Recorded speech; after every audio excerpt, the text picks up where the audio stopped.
an incredible story and it's so good. I highly recommend it. It's one of those shows that you really want to feel it and binge on your own before you tell people because it's very inspirational. The acting is incredible. The storytelling is out of this world. Hello, everyone, and welcome to the We Binge It podcast. My name is MJ, And my name is PK. and welcome to the podcast where we talk about all the TV shows, movies, and everything in between that we binged for the week. And PK, how are you doing? Not too bad. It's been really tiring with work, honestly, but you know what? I'm getting through it. So, how's life been for you? Um, it's been okay. I have so many questions in regards to your work though. Like, so you're doing 12-hour shifts? Yeah, I am. So it's a lot of I just get put in the busiest zones every day. So it's like a little bit not fair. Like I've been having like work issues with my coworkers because they've been put in the less busier zones and I've always just been like thrown into the busy zones. And I'm like, it's Mm, just not fair that we're not rotating. So I've had like a few conversations with some of the coworkers in terms of like, you know, helping out a little bit more and like also not it's not fair that I'm in the busiest zones every time. So I've mm, been like speaking to management and like my coworkers. So hopefully I'm not gonna be always thrown into the busy zones because it honestly can be a little bit overwhelming with like yeah. patients complaining, patients being very sick, and patients just like, asking a lot of questions and being very impatient, honestly. So it yeah, it kind of gets to a point where I'm like, people need to stop, people need to be a little bit more patient. You mean the patients? Yeah, so like the patients and the family members. So people need to understand that emergency has long wait times and people just don't get that. So it's Yeah. like it's very it's very repetitive and like tedious in terms of answering people's questions. And I'm getting yelled at like every day and I'm like, okay, this is just a part of the job, I guess. Yeah, it is a part of the job, but hopefully you're finding ways to cope with it mentally and learning how to or finding ways to relax and not focus on work outside of the 12-hour shift.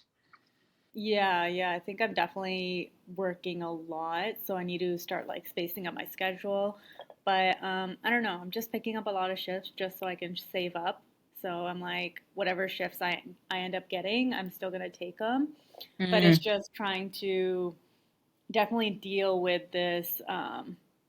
the situations, I guess, like having mm. better coping skills, but also better like conflict resolution skills for sure.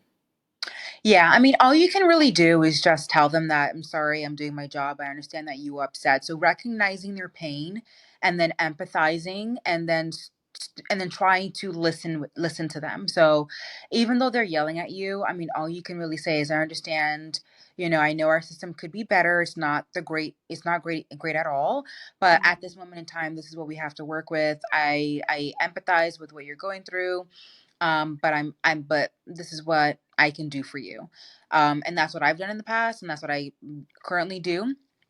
And then Yeah. make sure you draw boundaries with patients.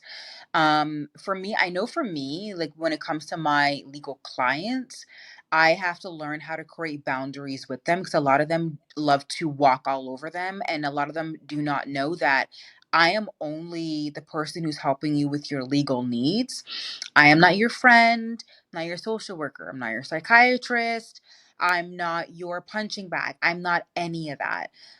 So telling them that this is what I can do and I can do only, and then referring them to other resources that they may need, um, because that's a way, and that's all you can do. So if they're yelling at you, let them yell at you. I mean, there's not much you can do but to Yeah. say, hey, I'm doing my job. I'm sorry. I understand your pain, but here's what I can do for you. This isn't just my job.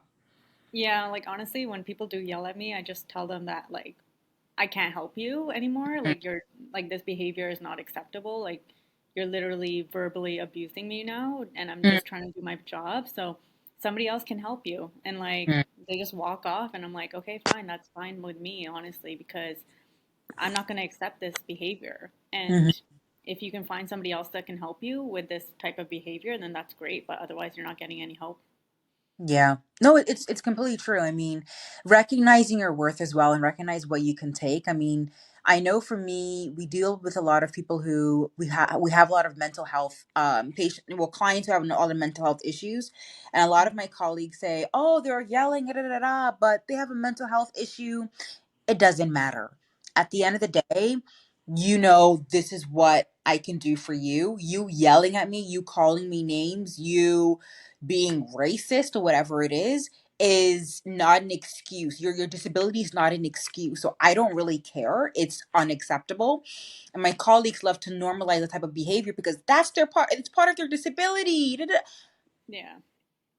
I could recognize that and still say, what you're doing is wrong. You are yelling at me. Please stop. And I do have the right to pivot this conversation, hang up, or tell my boss that this is happening because we don't tolerate this behavior here at this clinic. I understand you're in pain, but I am a legal worker and I can only do A, B, C, D, and E, but doesn't mean you have the right to curse me out if you don't like what I'm doing or you have certain expectations. Yeah, exactly. And I think I was like kind of scared to say that before, but honestly, at this point, like if somebody is yelling and is being rude, they can find somebody else that can help them. Like I'm not going to help them. Yep. I'm like not going to tolerate that behavior. And if somebody Mm-hmm. else doesn't say that to them, they're going to treat other people like shit. And like you're not supposed Mm-hmm. to. Like this is a healthcare setting, and people are working as fast as they can, and they're doing like as much as they can possible. Like we're Mm-hmm. obviously always like short staffed, and people don't understand how short staffed a hospital is. So there's like usually only two nurses for every like 50 patients. Like how is that? You Mm-hmm. know what I mean? Like it's definitely going to be long wait times, but people don't understand that. So it's like Yeah. the whole system is like unfortunately broken, but it is what it is, right? So it's like Mm-hmm. I'm not the one who can change the system, you know? Yeah. It is what it is. It honestly is what it is, guys. Like especially in a hospital setting where they are constantly short-staffed, and your grievances and your opinions about that is not to the frontline workers; they're to the hospital administration, the bosses, the government. Like we don't do any of that. I'm here to take your case and put it in a box. Like that's Yeah. my. I'm And I sorry. understand that people are paying taxes. I get that. But we're still short staffed. So it's like Mm-hmm. you're getting as much help as you can get at this Mm-hmm. moment. No, but their grievances is with the government. Like you pay your taxes so the government can do this. If the government is not doing this, go give your concerns to the government. Yeah. I'm Like, I I'm don't know I'm why they I'm tell only in me that charge to I do that. pay taxes. I'm like, yeah, everybody does. Like, not only you. I don't we pay taxes, but we don't control where the tax money is going. We don't. We can Exactly. state the reason, but we don't control where the tax money is going. So to say that, oh my God, I pay taxes for this. Okay, great. I do too. We don't control where it's going. I apologize that you have to wait a long time, but what do you want me to do? I can't do anything. Yeah, exactly. It's crazy. Like people think I can magically like change the system when they tell me that this and that is wrong with the system. Like I know this is the issues, but it is what it is right now, right? So it's Yeah. definitely dealing with these complaints and trying to get patients to understand is the hardest part ever. I think the hardest part of this job, honestly. And there's only so much you can take. So I think definitely having those boundaries has been helping me more. hmm Yeah, setting boundaries has helped me so much, and there's certain things I tolerate, some things I don't. So I'm happy I have those Yeah. boundaries these days. But yeah, I know it's difficult, and yeah. So hopefully you're doing well, PK. So and you're resting up and taking the shifts, as it must be really exhausting. I can only imagine. Um, but yeah, I'm doing good. I'm doing good. Just came back from having my birthday in Boston. It was great. My family are such great people, and they are so good at showing me that they care. They go above and beyond. So I was surprised about the gifts and the dinner and like all of these things. I'm very happy to have them, to be quite honest. But yeah, I'm 31, which is freaking crazy.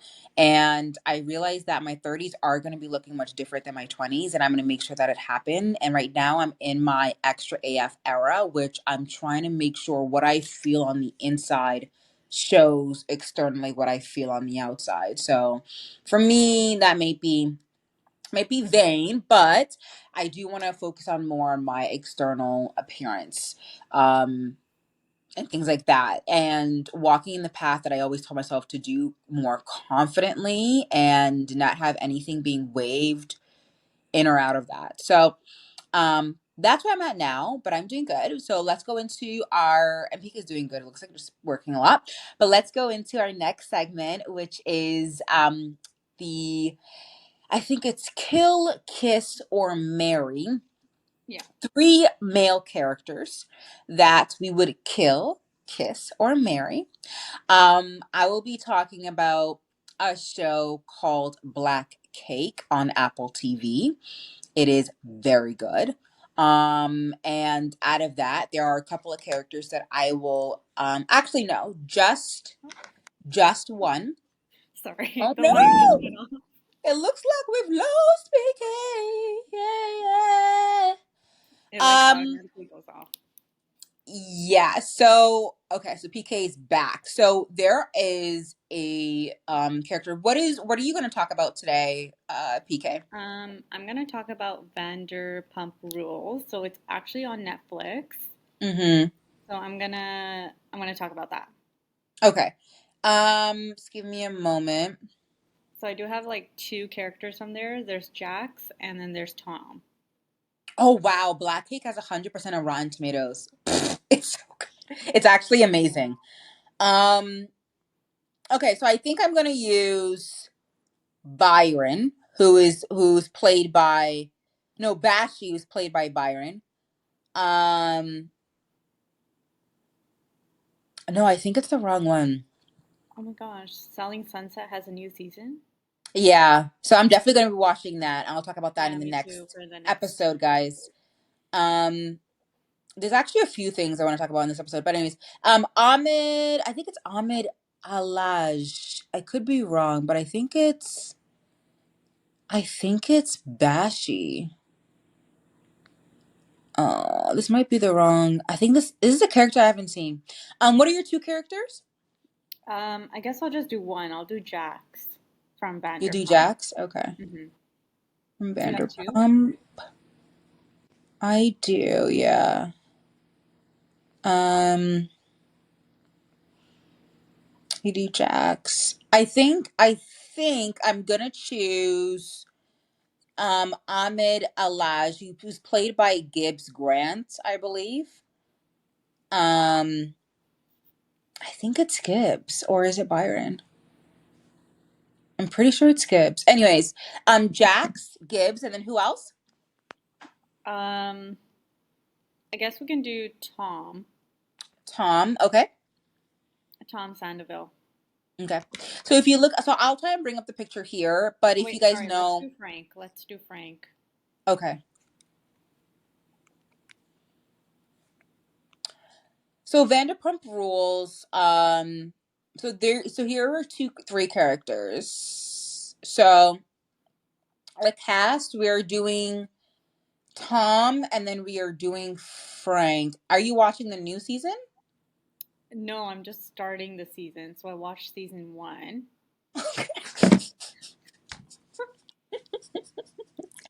No, but I'm it's like, very are you watching popular the newest season? on Netflix right now. They finally put it on Netflix. Oh, okay. Do you know what happens to this season? Like the big thing that came out. I obviously like I made episodes about it earlier this year. Like the entire Oh yeah, yeah. show. Um, but okay, who is Frank? Because I know Jax, I know Tom, I know Tom Schwartz, and I know James Kennedy. I don't know who Frank is. Frank is he ends Yeah, I up don't have dating him. Stasi after Jax and Stasi broke up. Okay. Yeah, I don't know who said. Okay, so let's just pick one guy from yours 'cause I can't find Frank. Yeah, Um, we'll just do Jax. we'll do Jax, okay, and then we'll do from mine from Black Cake. We'll do Byron Bashi. Only thing is, I don't remember. Okay, doesn't matter. Um, that's what we're gonna do. We're gonna do Byron from Bashi, and then we're gonna do Simon Wan. So Simon Wan is kind of like the father figure, but that's going to be like a really interesting. So Simon Wan is the Asian father on Black Cake, who is the father of Covey, if you guys know what I'm talking about. And then Covey's actual love interest back in the islands, I think is Ahmed Alaj, if or Bash or Bashi. Let me know. But it's one of those two. But I think I'm just gonna do or actual love interest. If I don't know the name, we'll just Google it. So we have Jax. So explain to us who Jax is. Um, so Jax is definitely like the bachelor type of guy, but he Mm-hmm. finally met Stasi and they were in like a 2 year relationship. But Mm-hmm. Jax still doesn't really have any like career goals. He's still like bartending and modeling, still trying to figure out what he wants to do in his career. Mm-hmm. So he kind of just seems like there's like no goal oriented, not goal oriented. He's very hardworking though. He definitely wants to work and own his own place. But right now, Mm-hmm. Stasi is he's living with Stasi, and he Stasi is also paying the bills. So yeah. Okay. That's interesting. So we have Covey's love interest, which y'all know when talking about from if you watch Black Cake. Covey's love interest from the island in the first like two episodes of the show. He's a black boy who is studying law in London, and he loves Covey so much. He validates her, he listens to her, he supports her, and I'm pretty sure he's the if you haven't seen the episode, spoiler if you want to fast forward, I'm pretty sure he's the one who killed Covey, the black pimp or the drug lord on the island that was trying to marry Covey, and Covey was like 17 years old. So there's those three. So that's that guy. And then Salmon Wan is like the father figure. He is the father figure of Covey, so a much older, I would say 15 years older, but he is a good guy, kind of. The reason why he's not because he basically sold his daughters to a drug lord to marry off, and he's like 40 and she's 17 to pay his debts. Yeah. And he can't stop gambling, but he does, to an extent, I guess, love his daughter. And he really did love his wife, but his wife did run away from him because he couldn't stop gambling. Actually, we don't Mm-hmm. really know the reason. It could be because, like, she regrets marrying an Asian man and have, like, I don't know. Like, it's really complicated. And that's why it's 100% on Rotten Tomatoes. It's very good. But Rotten Mm-hmm. Tomatoes these days, like, it's not a really good, indicator of what shows are good and movies are good anymore. But so those are the three guys. For me, I would marry Covey's love interest. I would kiss Jax, and I would kill Simon. Is Simon the one that sold his daughters to the drug? Okay. Yeah, he's definitely dying. He's dead to me. And then yeah, I would agree with you. I would kiss Jax and then marry the other one because I feel like Jax is a little bit unstable. Like he's not really settled Mm, down. He's still trying to figure mm, it out. He also has mm, that very like bachelor kind of mindset. So mm-hmm, he's been really into. I think he hasn't really transitioned in or like grown as a person. I think he has a lot mm-hmm, of work to do on himself. mm-hmm, So I think that takes time for Jax. So I wouldn't marry somebody like that. mm-hmm. Yeah, yeah. I know Jax. I think you'll start to see. And if you're watching all of the seasons, I wouldn't recommend that. Only because there are so many, and I think a new season is coming out and it's not like super relevant, but like whatever. Yeah. But um It's definitely something to watch. Like it's a very good guilty pleasure. Jax Yeah. likes to they all like to sleep around with each other and they all cheat and there's just like some disgusting behavior. Like that's all they do. It's um but yeah. Have you watched any other shows other than Vanderpump Rules? Any newer No, shows? I haven't even finished that season. I haven't had a chance to watch any other shows. Mm, I did watch a little bit of the fall of the House of Usher, let's just talk like about that. briefly. How many episodes have you watched? I've only watched like half of the first episode. That's fine. Um, are you interested into finishing it? Yeah, I was, but then I kind of got caught up with Vanderpump Rules. It is very good drama, but I highly It's recommend good that you start from the drama, current but season only because there's like 13 of them. yeah, that's why I was like, okay, I'll briefly talk about this one, but Hmm. then in the next episode, we'll, well, I'll be watching Selling Sunset now. Hmm. But yeah, so we can talk about Vanderpump Rules if you want. If there are things that were interesting, and then we can go into Fall of Usher and then Black Cake. Yeah, I think the only interesting part of season one would be Stasi and Jack's relationship. I think Stasi is a little bit like a princess herself and she just wants everything done for herself. And it was a little bit weird how she broke up with Jax and then moved on to Frank and visited, well, invited Frank to her birthday party in Vegas. So that was a little bit of a quick move on for Stasi. And Stasi would get pissed off or get jealous with Jax being with another girl. So it's a lot of like drama, but it is slowing down at this point. I think it's just too much. It's like the same thing of like people at their work sleeping with each other, getting in relationships, breaking up, and then having drama, having physical fights, and like emotional drama and stuff like that. So it's very, I would give it maybe a seven, no, a 6 out of 10, honestly. Mm, But it's just like a little bit of like, it's nice to see how people are just crazy. yeah, but they are crazy. But the newer seasons are better. Like if you really like the Vanderpump Rules, but you want it to be more juicier, the later seasons, obviously, the last season with all of the Vanderpump, cheating scandal and all of that came out this year and like literally blew up the internet. Yeah.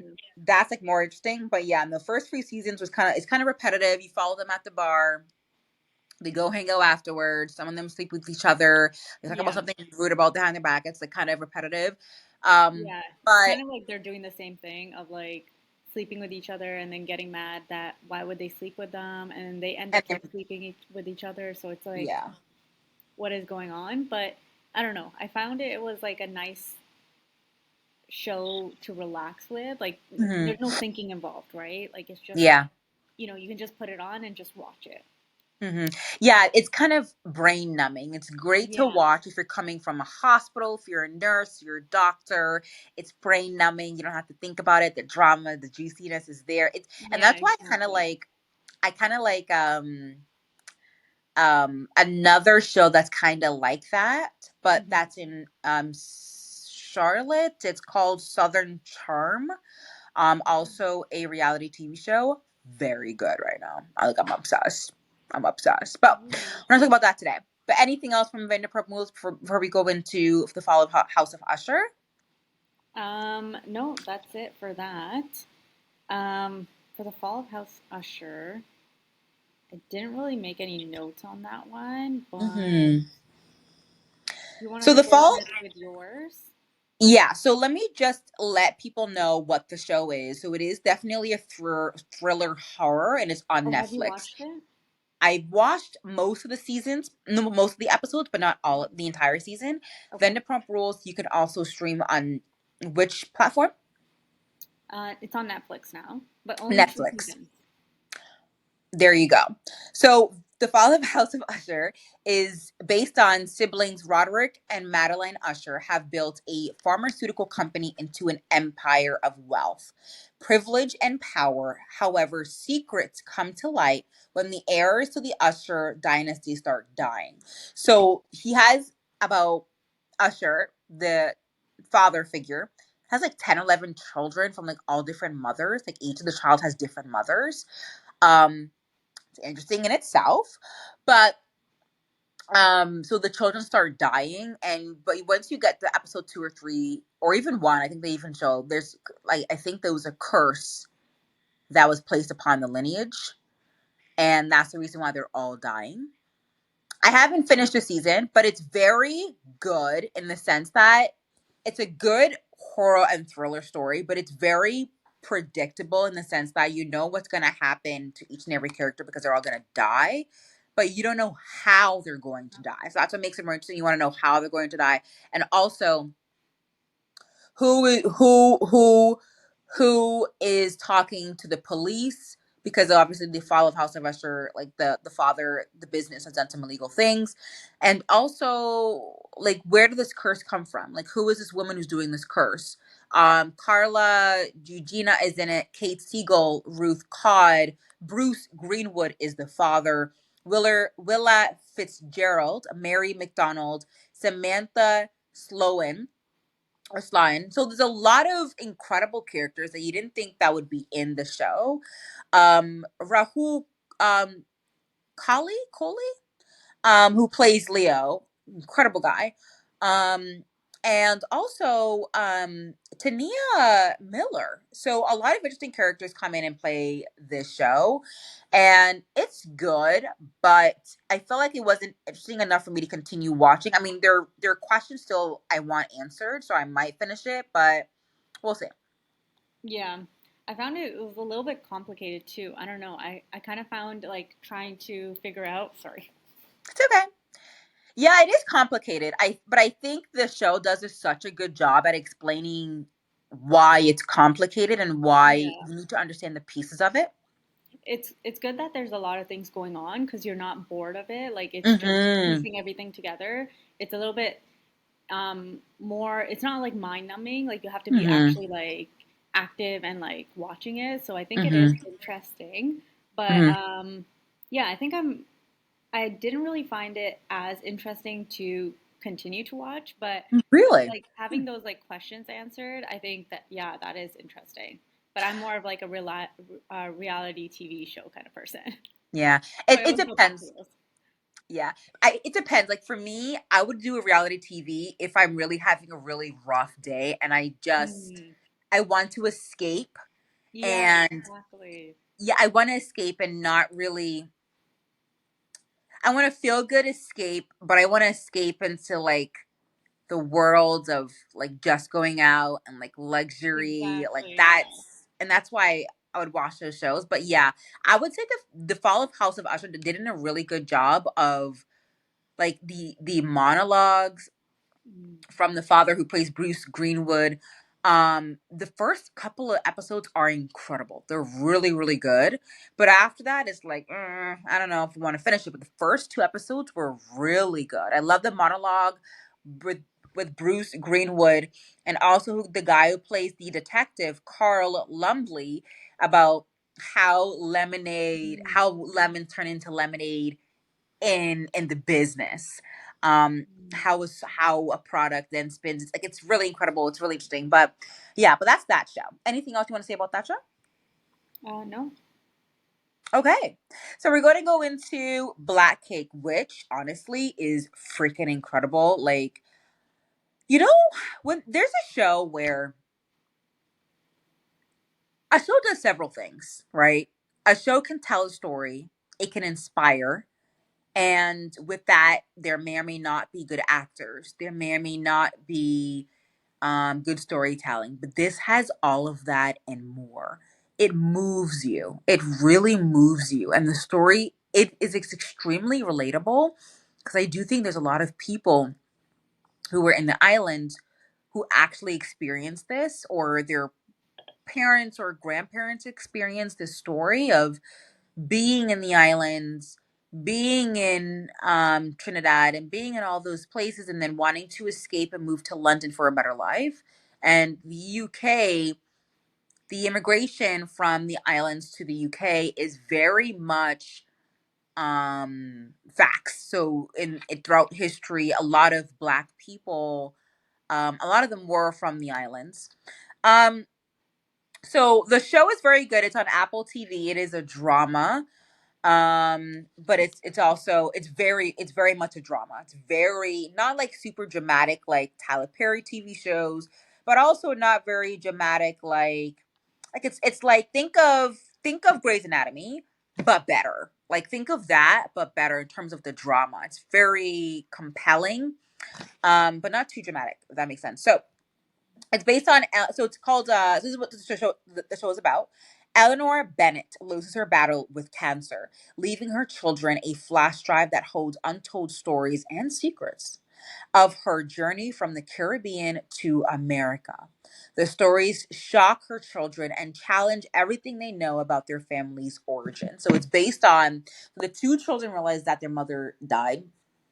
They're sitting down with this lawyer, this black lawyer, and they're all black, sitting down with this lawyer, who then plays a flash drive. And then we go back in time and we see the story plays out. And then you see Covey, you see your lover, you see your father, Simon.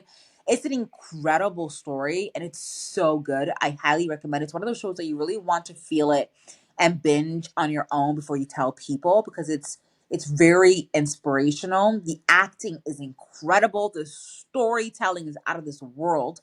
And only a few shows on the market does what Black Hick is doing.